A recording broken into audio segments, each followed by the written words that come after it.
नमस्ते दोस्तों। अ, किसी भी देश के जो वहाँ के बच्चे होते हैं, वो उस देश का भविष्य होते हैं, उस देश के एसेट्स होते हैं, जो आगे चल के बहुत ही मतलब एक तरह से उसको आगे बढ़ाते हैं कंट्री को, राइट? चाहे वो इकोनॉमिकली हो, चाहे इंटेलिजेंसी हो, चाहे साइंस के फील्ड में हो, हर फील्ड में उस देश को आगे बढ़ाते हैं। लेकिन आप ये इमेजिन करो कि एक 10 साल का बच्चा फायर करके फैक्ट्री में नाइट शिफ्ट में काम कर रहा है, वहाँ की जहरीली हवाओं को ब्रीथ कर रहा है, जहरीली हवाओं में साँस ले रहा है। राइट, सो बच्चे के शरीर पे माइंड पे क्या इफेक्ट कर रहा होगा। राइट, सो इसी चीज को बैन करने के लिए इंडियन कॉन्स्टिट्यूशन के अंदर आर्टिकल 24 को इंसर्ट किया गया by constitutional makers. Right, so let's discuss about article 24। So exactly article 24 what says that no child below the age of 14 year shall be employed to work in any factory or mine or engaged in any hazardous employment. Right, so यहाँ पे तीन चीज को आप notice करो। पहली चीज क्या है? एज लिमिट, दैट इज और 14 ईयर और less. Second thing, work place, that is factory और mine. And third one is hazardous employment. Right, so ये तीन चीजें हैं जिनके बारे में आज हम डिस्कस करेंगे। ठीक है, so what is age limit?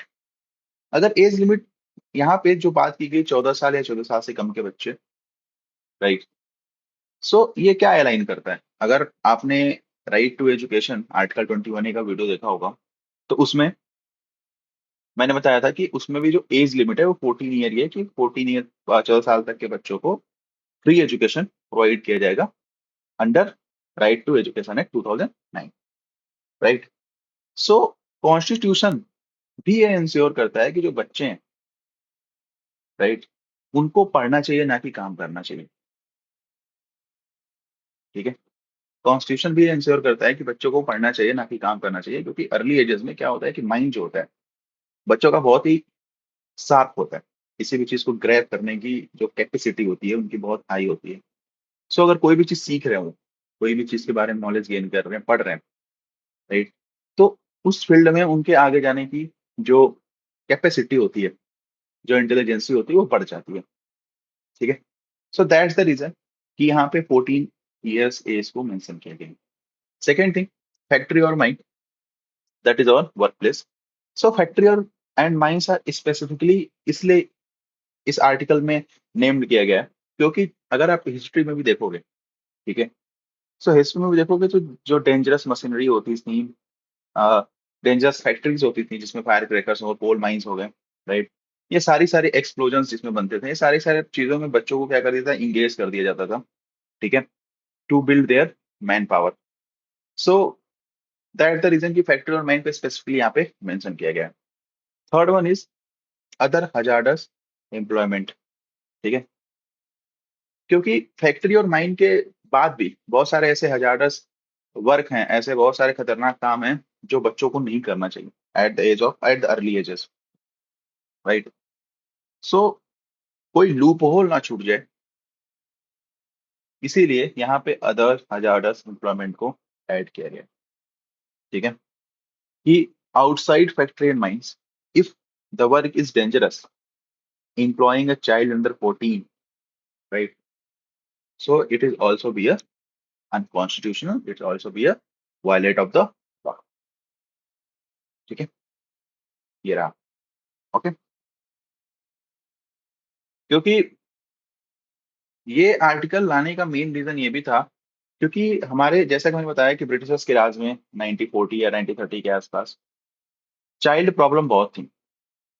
बच्चों को इंगेज कर दिया जाता था वर्किंग लाइक माइंस में, टेक्सटाइल मिल्स में, match stick and fire crackers units में, कोल माइंस में, राइट, एक्सप्लोजन में मेकर में। सो दैट्स द कॉन्स्टिट्यूशन असेंबली ने फिर ये चीज नोटिस किया कि बच्चे जो हैं,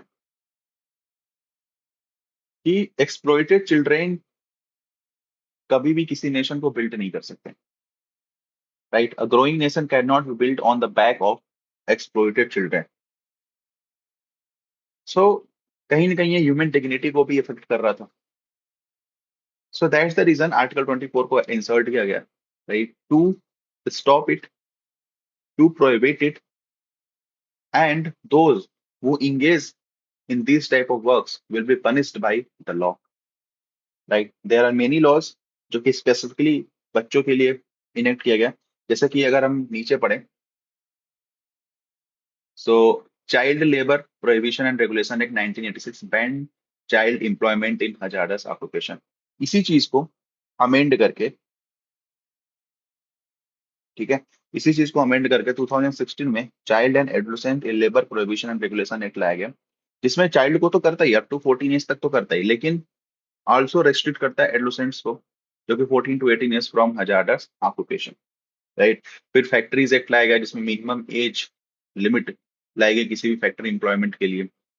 फिर माइंस एक्ट लाया गया, इसमें भी सेम चीज, एम्प्लॉयमेंट इन माइंस। राइट, फिर right of children to free and compulsory education, जैसा कि मैंने आपको बताया, reinforces the is 14 threshold via mandatory। तो बहुत सारे बच्चों के लिए ऐसे प्रोविजंस लाए गए, एक्ट्स लाए गए, जिससे बच्चों की जरूरतें उनके अर्ली एजेस में वो डिसाइड किया गया, डिफाइन किया गया। ठीक है, उनके साथ क्या होना चाहिए, उनके ग्रोथ के लिए क्या सरकार करनी चाहिए उसको, ये सारी सारी चीजें इसमें बताई गई।